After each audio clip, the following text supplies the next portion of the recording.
27 April থেকে ঢাকা উত্তর সিটির কারো বাড়িতে এডিসের লার্ভা পাওয়া গেলে জেল জরিমানা করা হবে, হুঁশিয়ারি দিলেন মেয়র আতিকুল ইসলাম। সকালে ডেঙ্গু প্রতিরোধে 54টি ওয়ার্ডে মাসব্যাপী সচেতনতামূলক প্রচার অভিযানে এমন হুঁশিয়ারি দেন তিনি। মেয়র জানান, সরকারি অফিস সহ যদি সিটি কর্পোরেশনের কোনো অফিসেও লার্ভা পাওয়া যায় সেখানেও আইনগত ব্যবস্থা নেওয়া হবে। মেয়র জানান, 72টি ওয়ার্ডে ক্যাম্পেইন হবে, 54টি ওয়ার্ডে আজ থেকেই অভিযান। এছাড়াও মত বিনিময়ের জন্য প্রতি কাউন্সিলরকে 50,000 করে মোট 36 লাখ টাকা দেওয়া হচ্ছে। এডিস মশার জন্ম নেয় এমন জিনিস কিনে নেবে সিটি কর্পোরেশন। জানান, চিপসের প্যাকেট, ডাবের খোসা, কমোড, পানির বোতল যে কেউ বিক্রি করতে পারবেন।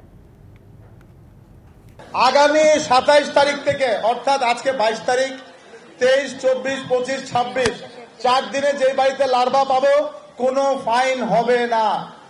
27 তারিখ থেকে যেই বাসায়, যেই অফিসে, যেই জায়গায় আমরা লার্ভা পাবো তাদেরকে ফাইন, জেল এবং জরিমানা করা হবে, এটি আমি ডিক্লেয়ার করলাম। 1, 2, 3 ঢাকায় জমি জিতে নিন 100% ক্যাশব্যাক সহ 20 কোটি টাকার পুরস্কার।